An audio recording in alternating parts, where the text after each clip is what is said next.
Hello and welcome guys, एक बार फिर से स्वागत है आप सभी का मेरे इस यूट्यूब चैनल। आज हम बात करेंगे न्यूरॉन्स। सिलेबस में न्यूरॉन्स एंड न्यूरोग्लिया का स्ट्रक्चर, ओरिजिन एंड फंक्शन पूछा है। तो इस वीडियो में हम लोग न्यूरॉन्स का स्ट्रक्चर, ओरिजिन एंड फंक्शन को देखेंगे एंड रेफरेंस देखेंगे। तो वीडियो को शुरू से अंत तक बने रहिए। वीडियो पसंद आने पर वीडियो को एक लाइक और चैनल को जरूर सब्सक्राइब कर लीजिए। लाइक थोड़ा कर दीजिए यार, क्योंकि वीडियो बनाने में बहुत मेहनत लगती है इसीलिए। तो चलिए शुरू करते हैं।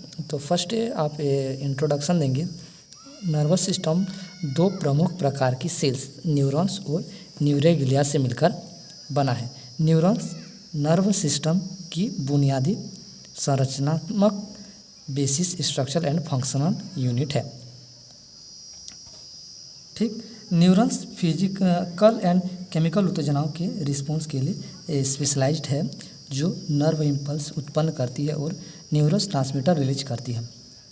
ठीक है, तो नर्व सिस्टम के दो प्रमुख जो सेल्स होते हैं वो होता है न्यूरॉन्स और न्यूरोग्लिया। और न्यूरॉन्स क्या होता है कि यह नर्व सिस्टम की बुनियादी basic structure and function unit है।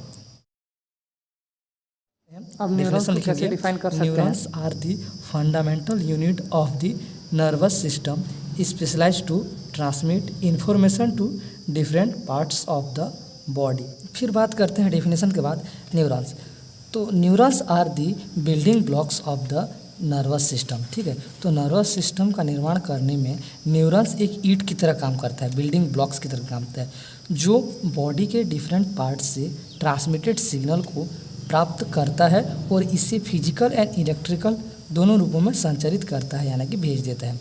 यह अनेक प्रकार के इसके अनेक टाइप्स होते हैं न्यूरॉन्स के, जो कि इन्फॉर्मेशन के ट्रांसमिशन की सुविधा प्रदान करते हैं। ये तो हो गया न्यूरॉन्स। अब देखते हैं न्यूरॉन्स का स्ट्रक्चर। तो न्यूरॉन्स का स्ट्रक्चर देखें तो न्यूरॉन्स का जो शेप, स्ट्रक्चर की बात करें तो न्यूरॉन्स का जो शेप एंड साइज उसके फंक्शन एंड लोकेशन पर डिपेंड करता है। All neurons have 3 different parts. First होता है dendron, second cell body and third axon. First हम बात करते हैं डेंड्रॉन। तो ये ब्रांच लाइक स्ट्रक्चर होती है जो अदर न्यूरॉन से मैसेज को रिसीव करती है और मैसेज को सेल बॉडी में ट्रांसमिशन की अनुमति देती है। ठीक है, डेंड्राइट क्या है तो मैसेज को रिसीव करता है और सेल्स बॉडी में ट्रांसमिशन करता है। उसके बाद आता है सेल बॉडी। सेल बॉडी ये क्या आता है, प्रत्येक न्यूरॉन में nucleus, Golgi body, endoplasmic reticulum जिसको ER भी बोलते हैं, और माइटोकॉन्ड्रिया एंड अदर जो कंपोनेंट्स के साथ साथ क्या होता है, सेल बॉडी होता है। जो सेल बॉडी होता है उसमें सेल्स की तरह सेंट्रोप्लाज्म होता है, जिसको क्या बोलते हैं, साइटोप्लाज्म जो होता है उसको साइटोप्लाज्म ना बोल के उसको बोला जाता है न्यूरोप्लाज्म। ठीक, फिर होता है एक पार्ट होता है फिर एक्सॉन। एक्सॉन की बात करें तो ये भी ट्यूब लाइक स्ट्रक्चर होती है, जो कि सेल बॉडी से इलेक्ट्रिक इम्पल्स को एक्सॉन टर्मिनल्स तक ले जाती है, जो कि इम्पल्स को एनोदर न्यूरॉन तक पहुंचा देता है। ये ट्यूब लाइक स्ट्रक्चर होता है। ठीक, ये 3 पार्ट्स के बाद देखते हैं हम लोग सिनैप्स। सिनैप्स क्या होता है, यह एक न्यूरॉन्स के टर्मिनल एंड दूसरे न्यूरॉन्स के डेंड्राइट्स के बीच का केमिकल जंक्शन है। किसका, टर्मिनल्स और डेंड्राइट्स के बीच का केमिकल जंक्शन है। ठीक है, अगर हम देखते हैं यहाँ पे स्ट्रक्चर दिया होगा, ये हो गया आपका न्यूरॉन्स का एक स्ट्रक्चर। तो यहाँ पे जो दिख रहा है ये है आपका सेल बॉडी। ठीक है, सेल बॉडी से लगा हुआ है ये डेंड्राइट्स। ठीक है, सेल बॉडी के बीच में पाया जाता है न्यूक्लियस, और इसी के अंतर्गत क्या कहते हैं, माइटोकॉन्ड्रिया, एंडोप्लाज्मिक रेटिकुलम सब कुछ पाए जाते हैं। ठीक है, इसके अंतर्गत जो एंडोप्लाज्मिक रेटिकुलम जो पाया जाता है, रफ ER पाया जाता है, उसको नील्स बॉडीज भी कहते हैं। ठीक, ये थोड़ा याद रखना।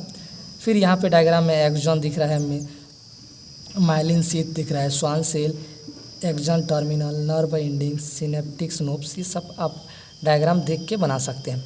ये तो हो गया स्ट्रक्चर ऑफ न्यूरॉन्स। ठीक है, अब देखते हैं ओरिजिन ऑफ न्यूरॉन्स। तो न्यूरॉन्स की origin basically central nervous system के सभी रीजन में समान होती है। ठीक है, तो सेंट्रल नर्वस सिस्टम सभी रीजन में समान होती है। Neurons neuro epithelial precursor cells के पॉपुलेशन से उत्पन्न होते हैं। In most of cases neurons की उत्पत्ति ब्रेन के डेवलपमेंट एंड चिल्डहुड यानी कि बचपन के दौरान न्यूरल स्टीम सेल से होती है। तो किससे होती है, तो न्यूरॉन्स की जो उत्पत्ति है या ओरिजिन है वो न्यूरल स्टीम सेल से होती है। अब टाइप ऑफ न्यूरॉन की बात करते हैं तो ये न्यूरॉन्स जो है ना 3 टाइप्स के होते हैं। एक होता है मोटर न्यूरॉन्स, एक होता है सेंसरी न्यूरॉन और एक होता है ठीक है इंटर न्यूरॉन। अब देखिए मोटर न्यूरॉन क्या होता है।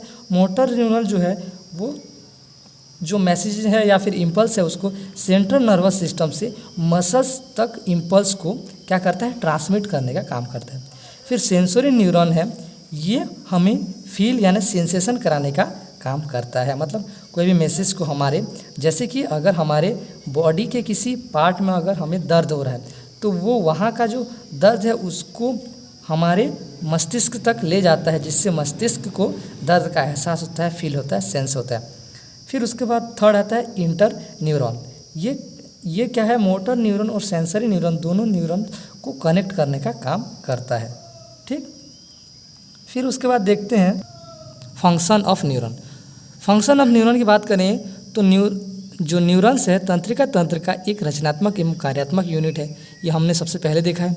इस प्रकार इसके निम्न फंक्शन हो सकते हैं। अब फर्स्ट है न्यूरॉन्स मैसेज को क्या करते हैं, ब्रेन से electrical impulse and chemical signals के रूप में सेंड एंड रिसीव करते हैं। दूसरा क्या है, एक्सॉन जो होता है न्यूरॉन्स का एक पार्ट इन्फॉर्मेशन को न्यूक्लियस से दूर भेजता है, जबकि डेंड्राइट्स क्या है दूसरे न्यूरॉन्स से मैसेज को रिसीव करता है। थर्ड क्या है, मोटर न्यूरॉन्स जो कि न्यूरॉन्स का एक मेन टाइप्स होता है, इन्फॉर्मेशन को मसल्स तक ट्रांसमिट करने का काम करता है। फोर्थ पॉइंट आप लिख सकते हैं सेंसरी न्यूरॉन। सेंसरी न्यूरॉन का जो काम है वो फंक्शन है फील कराना, फील का सेंसेशन कराना होता है। ये हो गया फंक्शन। ठीक है, फंक्शन के बाद हम लोग देखते हैं रेफरेंस। तो जो ये टोटल नोट्स हैं वो मैंने 3 बुक से कवर करके बनाए हैं। फर्स्ट है the brain our nervous system by Seymour Simpson. Second है life science fundamental and practice second by Usha Meena and Pranav Kumar.